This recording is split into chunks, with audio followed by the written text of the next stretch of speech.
Hello అండి. అందరికీ నమస్కారం. నేను మీ హర్షిని. మన 'నువ్వు నాకు సొంతం' రచించిన వారు లీలా గారు. ఇక అందులో నెక్స్ట్ ఎపిసోడ్‌లో ఏం జరిగిందో ఇప్పుడు చూద్దాం.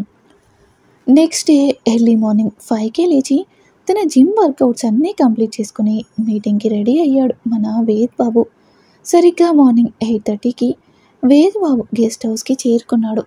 Manager James good morning sir అని విష్ చేశాడు వినయంగా. వేద్ మార్నింగ్ అని చాలా రెక్లెస్‌గా చెప్పి మీటింగ్ టైం ఫిక్స్ అయిందా అని అడిగాడు చాలా యాటిట్యూడ్‌గా. సార్ అది వాళ్ళ టెక్నికల్ ప్రాబ్లమ్ ఇంకా సాల్వ్ కాలేదంట సార్ అని చెప్పాడు భయంగా. వేద్ అప్పటికే తన కళ్ళు ఎర్రగా మారిపోయాయి. కోపంగా వాట్ ద హెల్ అని అరిచాడు గట్టిగా. సార్ వాళ్ళు ఇంకొక డే టైం అడిగారు సార్ అని చెప్పాడు భయంగా.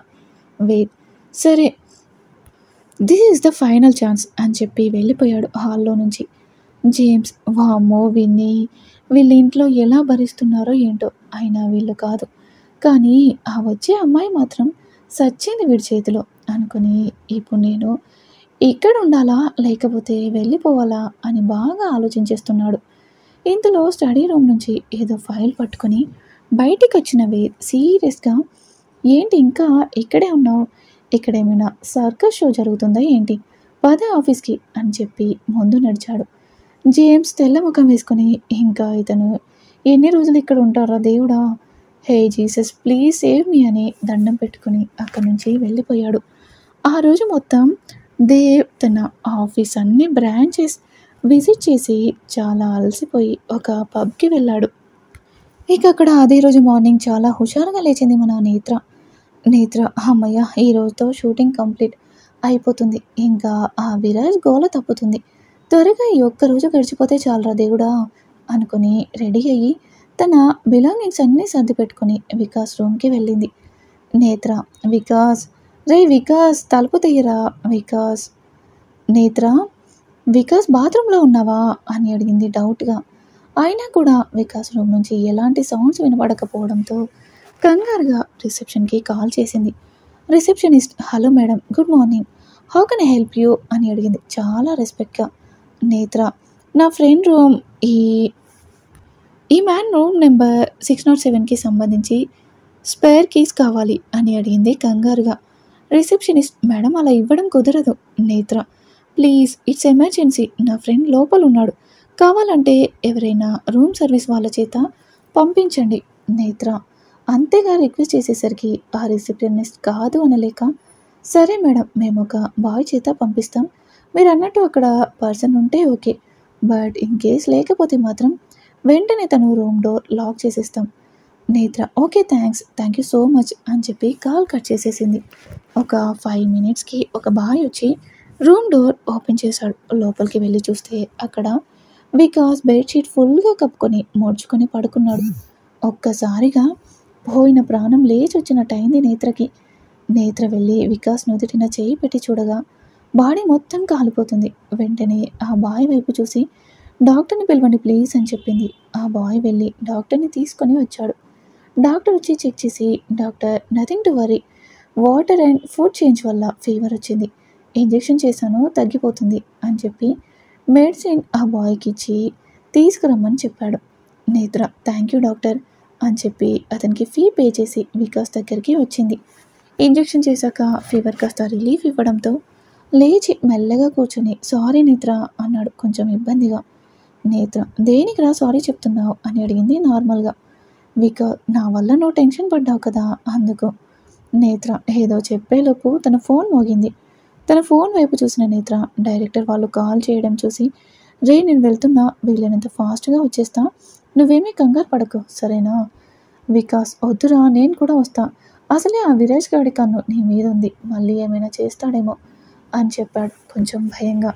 నేత్ర నేను చూసుకుంటారా, నువ్వు రెస్ట్ తీసుకో, వాడికి దూరంగా ఉంటా, నువ్వు టెన్షన్ పడకు. వికాస్ అది కాదు నేత్ర అని ఇంకా ఏదో చెప్పేలోపు నేత్ర కల్పించుకుని, వికాస్ ఇంకా చెప్పడానికి ఏమీ లేదు, సో నువ్వు రెస్ట్ తీసుకో, నేను షూటింగ్ స్పాట్కి వెళ్తున్నా అని చెప్పి అక్కడి నుంచి వెళ్ళిపోతుంది. వికాస్కి ఒక పక్క భయం, ఇంకొక పక్క కోపం, రెండు మిక్స్డ్ ఎమోషన్లా ఉన్నాయి అతనికి. నేత్ర కోసం భయం. మళ్ళీ ఎక్కడ ఆ విరాజ్ తనతో తప్పుగా ప్రవర్తిస్తాడేమో అని కోపం తన మీద తనకి. ఈ టైంలోనే ఫీవర్ రావాలా అని షూటింగ్ స్పాట్ని చేరుకొని తన కోసం అరేంజ్ చేసిన డ్రెస్సింగ్ రూమ్కి వెళ్ళింది నేత్ర. అక్కడే ఉన్న విరాజ్ తను రావడం చూసి తన వెనక్కి ఆ రూమ్లోకి వెళ్ళి డోర్ లాక్ చేసేస్తాడు. వెనక్కి తిరిగిన నేత్రకి అక్కడున్న విరాజ్ని చూడగానే భయంతో చెమటలు పట్టడం స్టార్ట్ అయ్యాయి. విరాజ్ ఒక్కొక్క అడుగు ముందుకు వేస్తూ వస్తుంటే నేత్ర ఒక్కొక్క అడుగు వెనక్కి వేస్తుంది. అలా వెళ్తూ వెళ్తూ గోడ దగ్గర ఆగిపోయింది. విరాజ్ తన ముందుకి వస్తూ తను ఎటు కదలడానికి వీలు లేకుండా తన చేతులతో లాక్ చేశాడు. నేత్ర భయంగా, విరాజ్ గారు నన్ను వదిలేయండి. విరాజ్, నో, ఐ కాన్ నేత్ర. నీ అందం నన్ను పిచ్చివాడిని చేస్తుంది. మొన్న షూటింగ్ కోసం నువ్వు స్విమ్మింగ్ పూల్లో దిగావు చూడు, ఒక వైట్ కలర్ శారీలో. అబ్బబ్బా, ఏమందం ఏమందం. అప్పటి నుంచి నేను ఎలా అయినా నా సొంతం చేసుకోవాలని చాలా ట్రై చేస్తున్నాను. కానీ నువ్వు నా మాట వినిపించుకోవడం లేదు. నిన్న అంతా నీ వెంట కుక్కల ఆ వికాస్ కాడొకడు. అందుకే బేబీ, ఈరోజు వికాస్ కూడా రాలేదు కదా, సో నువ్వు నాతో రా అని చాలా చెండాలంగా మాట్లాడాడు వెధవ. నేత్ర కోపంగా విరాజ్ చెంప చెల్లమనిపించి, ఇంకొకసారి నా గురించి నీ నోటి వెంట ఇలాంటి చెత్త వాగుడొస్తే ఆ నాలుక చీరేస్తాను వెధవ. ఏరా, అమ్మాయిలు ఇంకా ఉండేది ఆ పని కోసమేనా? ఇంకా మాతో వేరే పని ఏమీ ఉండదా? చూడు మిస్టర్, నాకు ఇంట్రెస్ట్ లేదంటే ఇంట్రెస్ట్ లేదు అని అర్థం. ఇంకొకసారి కానీ ఇలా చెత్త వాగుడు నీ దగ్గర వాగావంటే మాత్రం నేను అస్సలు స్పేర్ చేయను. పోలీస్ కంప్లైంట్ ఇస్తాను, జాగ్రత్త అని చెప్పి అక్కడి నుంచి తనని బయటికి వెళ్ళిపోమన్నట్టు చేయి చూపించింది. విరాజ్, నన్నే కొడతావా? నీ పని చెప్తాను, చూస్తూ ఉండు. నీకు తగిన శాస్తి చేయకపోతే నేను విరాజ్నే కాదు, చూస్తూ ఉండు. ఈరోజు రాత్రి కల్లా నువ్వే నా దగ్గరికి వచ్చి నన్ను అనుభవించు విరాజ్ అని చెప్పేలా చేస్తాను అని కోపంగా చెప్పేసి అక్కడి నుంచి బయటకు వచ్చేసాడు. బయటకు వచ్చిన తర్వాత మూర్తిని పిలిచి, విరాజ్, మూర్తి, నేను చెప్పిన పని ఎంతవరకు వచ్చింది? మూర్తి, సార్, ఆ నేత్రకి అమ్మ తమ్ముడు ఉన్నారు సార్. తండ్రి ఒక 3 సంవత్సరాల క్రితం చనిపోయాడు. అండ్ తన బెస్ట్ ఫ్రెండ్ వికాస్. ఇప్పుడు ప్రజెంట్ నేత్ర మేనేజర్ తనే సార్ అని చెప్పాడు చాలా సిన్సియర్గా. ఒరే, నీ సిన్సియారిటీ తగలెట్ట, దొంగ సచ్చినోడ, అన్నీ కరెక్ట్గా చెప్పేయడమే. విరాజ్ కన్నింగా నవ్వుకొని ఏదో ప్లాన్ మూర్తికి చెప్పి సాయంత్రానికి ఆ పని అయిపోవాలి అని చెప్పి అక్కడి నుంచి వెళ్ళిపోయాడు. విరాజ్ అక్కడి నుంచి వెళ్ళిపోయాక అక్కడే కింద నేల మీద కూర్చొని వెక్కి వెక్కి ఏడుస్తూ, అసలు వాడు ఏమనుకుంటున్నాడు? నేను నా అంతటా నేను వాడి దగ్గరికి వెళ్తానని ఎలా చెప్తున్నాడు? వేదవ, అయినా ఈ మగాళ్ళందరూ ఇలానే ఉంటారనుకుంటా అని ఏడ్చి చేసేది ఏమీ లేక ముఖం కడుక్కొని డ్రెస్ మార్చుకొని బయటకు వచ్చింది. అక్కడ తనకి విరాజ్ తననే చూస్తూ కన్నింగా నవ్వుతూ కనిపించాడు. అది చూడగానే నేత్రకి ఇంకా భయం ఎక్కువైపోయింది. డైరెక్టర్ పిలవడంతో అక్కడికి వెళ్ళారు నేత్ర అండ్ విరాజ్. డైరెక్టర్, ఈ సీన్లో నేత్ర గారు మిమ్మల్ని విరాజ్ గారు హగ్ చేసుకొని మీ మెడ మీద ముద్దు పెట్టుకుంటారు, అదే అలా క్లోజ్లో వచ్చి ఆగుతుంది అని సీన్ వివరించాడు వాళ్ళకి. విరాజ్ వంకరగా నవ్వితే నేత్రకి గుండె ఆగినంత పనైంది. ఇప్పుడు వీడు నన్ను హక్ చేసుకుంటాడా? దేవుడా, ఏంటయ్యా నాకు ఈ సమస్య అనుకొని అలా ఆలోచిస్తూ కూర్చుంది. డైరెక్టర్ నేత్రని కదిపి, నేత్ర గారు రండి స్టార్ట్ చేద్దాం అని చెప్పాడు నవ్వుతూ. నేత్ర సరే సార్ అని చెప్పి తన పొజిషన్లోకి వెళ్ళింది. విరాజ్ కూడా తన పొజిషన్లోకి వచ్చి నిల్చున్నాడు. వాడికి ఎప్పుడెప్పుడు నేత్రని టచ్ చేద్దామా అని ఉంది. డైరెక్టర్ కెమెరా రోలింగ్ యాక్షన్ అని చెప్పిన వెంటనే విరాజ్ మెల్లగా నేత్రని సమీపిస్తున్నాడు. నేత్రకి చాలా భయంగా అండ్ చాలా అన్కంఫర్టబుల్గా ఉంది. తను అలా తన దగ్గరికి వస్తుంటే విరాజ్ మెల్లగా వెళ్ళి నేత్రని హగ్ చేసుకుని గట్టిగా తన ఎదకు అదుముకున్నాడు. నేత్రకి చాలా కోపంగా ఉంది విరాజ్పై. తను కావాలని ఇలా చేస్తున్నాడని అర్థమైంది. కావాలని నేత్ర మెడ మీద కిస్ చేసే సమయానికి పక్కకి తప్పుకున్నాడు. విరాజ్ సారీ 1 more టేక్ అని చెప్పి వెళ్ళి తన పొజిషన్లో నిల్చున్నాడు. నేత్రకి చాలా కంపరంగా ఉంది అలా చేయడం. కానీ తన డీల్ ప్రకారం ఇప్పుడు తను ఏ విధమైన కంప్లైంట్ చేయడానికి లేదు కాబట్టి ఆ విరాజ్ చేష్టలని భరిస్తుంది. కానీ ఊరుకున్న కొద్దీ ఇంకా ఓవర్ చేస్తున్నాడు విరాజ్. అలా సింగిల్ టేక్లో అయిపోవాల్సిన షాట్ని ఇంచుమించు 30 షాట్స్ తీయించాడు. ఆ సాకు ఈ సాకు చెప్పి సాయంత్రానికి షూట్ మొత్తం కంప్లీట్ చేసుకొని తన వస్తువులు ప్యాక్ చేసుకుంటున్న టైంలో తనకి కాల్ వస్తుంది. తన తల్లి మీరా దగ్గర నుంచి. నేత్ర తన బాధ తన తల్లికి తెలియకూడదని పంటి బిగువన అంచుకొని నవ్వు నటిస్తూ ఫోన్ లిఫ్ట్ చేసి హలో అమ్మా అని పలకరించింది చిరునవ్వుతో. మీరా నేత్ర అమ్మ నేత్ర ప్రేమ్కి యాక్సిడెంట్ అయిందమ్మా అని చెప్తుంది ఏడుస్తూ. అది విన్న నేత్రకి ఒక్కసారిగా తన కాళ్ళ కింద భూమి కంపించినట్టయింది. కంగారుగా అమ్మ ఏమంటున్నావు? ప్రేమ్కి యాక్సిడెంట్ అవ్వడం ఏంటి? మీరా వాడు కాలేజ్కి వెళ్తుంటే ఏదో లారీ వచ్చి డాష్ ఇచ్చి వెళ్ళిపోయిందంటారా? నేను ఇప్పుడు హాస్పిటల్లో ఉన్నా. నేత్ర అమ్మా నువ్వేం కంగారు పడకు, తమ్ముడికి ఏం కాదు అని చెప్పి ఆగు, నేను రాధా ఆంటీకి కాల్ చేసి చెప్తాను, అండ్ నేను వికాస్ కూడా ఏ ఫ్లైట్ దొరికితే అది తీసుకుని వచ్చేస్తాం అని తల్లిని సముదాయించి కాల్ కట్ చేసి రాధ గారికి కాల్ చేసి విషయం చెప్పింది. రాధా నేత్ర నువ్వు కంగారు పడకు, నేను వెళ్తా మీరా దగ్గరికి సరేనా అని చెప్పి కాల్ కట్ చేసి హాస్పిటల్కి బయలుదేరారు కంగారుగా. మీరా నేత్ర కాల్ కట్ చేసిన తర్వాత అక్కడికి వచ్చాడు ప్రేమ్ని ట్రీట్ చేసే డాక్టర్. డాక్టర్ మీరా గారు మీ అమ్మాయి నెంబర్ ఒకసారి ఇవ్వరా, నేను తనతో కొన్ని విషయాలు చెప్పాలి. మీరా కంగారుగా డాక్టర్ గారు నా నా కొడుక్కి బాగానే ఉంది కదా. డాక్టర్ మీరు కంగారు పడడానికి ఏమీ లేదు మీరా గారు, జస్ట్ కొన్ని ఫార్మాలిటీస్ కోసం అడుగుతున్నా అంతే అని చెప్పి కవర్ చేశాడు డాక్టర్. మీరా డాక్టర్ మాటలు నిజమని నమ్మి నేత్ర నెంబర్ ఇచ్చింది. డాక్టర్ పక్కకు వచ్చి నేత్రకి కాల్ చేశాడు. నేత్ర హలో ఎవరు అని అడిగింది. ఎవరో కొత్త నెంబర్ అని. డాక్టర్ హలో నేత్ర గారు, నేను మీ తమ్ముడి ప్రేమ్ని ట్రీట్ చేస్తున్న డాక్టర్ని. నేత్ర కంగారుగా డాక్టర్ ఇప్పుడు మా తమ్ముడికి ఎలా ఉంది? Doctor sorry to say you madam, మేము మీ తమ్ముడికి ట్రీట్మెంట్ స్టార్ట్ చేయలేదు. నేత్ర షాకింగ్గా ఈ ఏం మాట్లాడుతున్నారు డాక్టర్, ట్రీట్మెంట్ ఇంకా స్టార్ట్ చేయకపోవడం ఏంటి? డాక్టర్ మీకు విరాజ్ గారితో ఏమైనా గొడవలు ఉన్నాయా? అంటే ఏం లేదు మేడం, మీకు తెలియంది కాదు, విరాజ్ గారు మన రాష్ట్రంలోనే చాలా పలుకుబడి ఉన్న వ్యక్తి. సో నేనే కాదు ఈ ఊర్లో ఏ హాస్పిటల్కి వెళ్ళినా ఎవ్వరు కూడా మీ తమ్ముడికి ట్రీట్మెంట్ చెయ్యరు. ఆయన చెప్తేనే ట్రీట్మెంట్ స్టార్ట్ చేస్తాం. ప్రెజెంట్ అయితే జస్ట్ ఫస్ట్ ఎయిడ్ చేసి ఊరుకున్నాం, కానీ నైట్ లోపు ట్రీట్మెంట్ స్టార్ట్ చేయకపోతే మాత్రం తన ప్రాణాలను మేము కాపాడలేం అని చెప్పి ఫోన్ కట్ చేసేసింది డాక్టర్. ఆ వెంటనే ఇంకొక కాల్ వస్తుంది విరాజ్ నుంచి. నేత్ర భయంగానే లిఫ్ట్ చేసి హలో అంది బేలగా.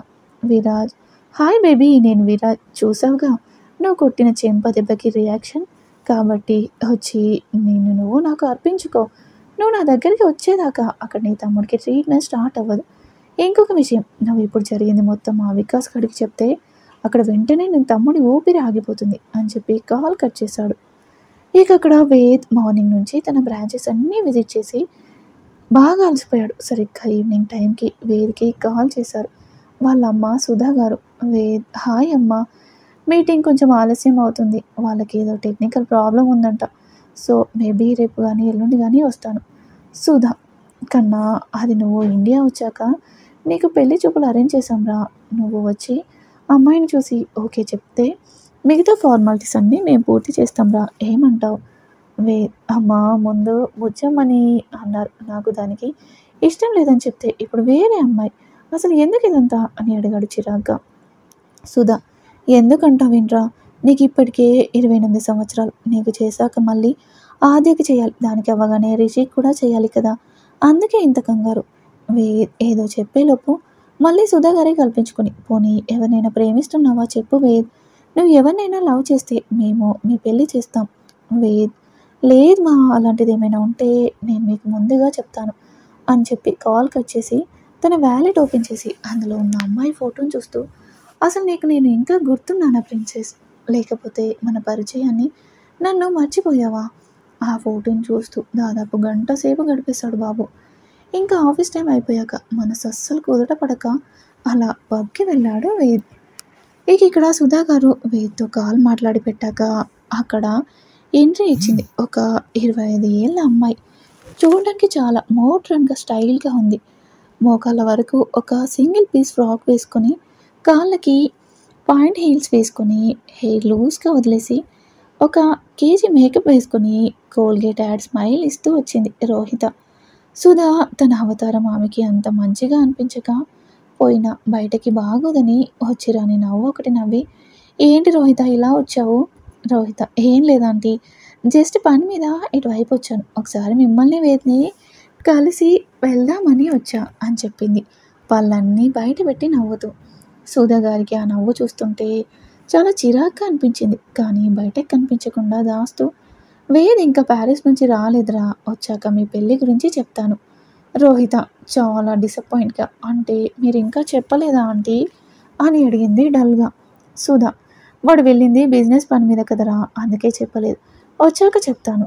కింద ఇదంతా జరుగుతున్న సమయంలో పైన ఆద్య తన రూమ్లో 6 అడుగుల అందగాడు నన్ను బార్బీ గర్ల్ అన్నాడు. కళ్ళలోకి కళ్ళు పెట్టి చూసి నన్ను బేబీ డాల్ అన్నాడు అన్న సాంగ్కి డ్యాన్స్ చేస్తూ ఉంది.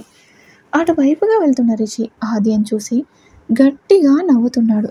ఆద్య ఆయాసపడుతూ మూతి ముగించి, రే అన్నయ్య ఎందుకు నవ్వుతున్నావు అని అడిగింది కోపంగా. రిషి, ఏం లేదు, పంది డ్యాన్స్ చేయడం చూస్తే నవ్వు వస్తుంది అని మళ్ళీ నవ్వుతున్నాడు.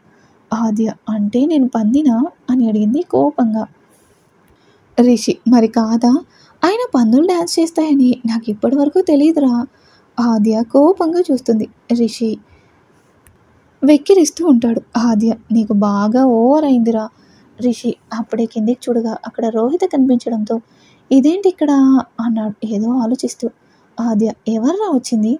రిషి, అదేనే, ఇంట్లో ఒక పంది ఉంది అనుకుంటే ఇంకొక పంది వచ్చింది మేకప్ వేసుకొని. ఆద్య, రే, మేము పందులమైతే నువ్వేంటి పందుల కాపరివా అని అడిగింది వెటకారంగా. రిషి, నాకు గొర్రెల కాపరి తెలుసు, కాటి కాపరి తెలుసు, కానీ ఈ పంది కాపరి ఎవరు అని అడిగాడు అయోమయంగా. ఆద్య ఏదో చెప్పేలోపు సుధా గారు పిలవడంతో అక్కడి నుంచి వెళ్ళిపోయారు అన్న చెల్లెళ్ళు. ఇక ఆ తర్వాత ఏం జరిగిందో నెక్స్ట్ ఎపిసోడ్లో చూద్దాం. ఈరోజు ఎపిసోడ్పై మీ అభిప్రాయాన్ని తెలియజేయండి. అలాగే మరిన్ని స్టోరీస్ కోసం ప్లీజ్ మా ఛానల్ని తప్పకుండా సబ్స్క్రైబ్ చేసుకోండి.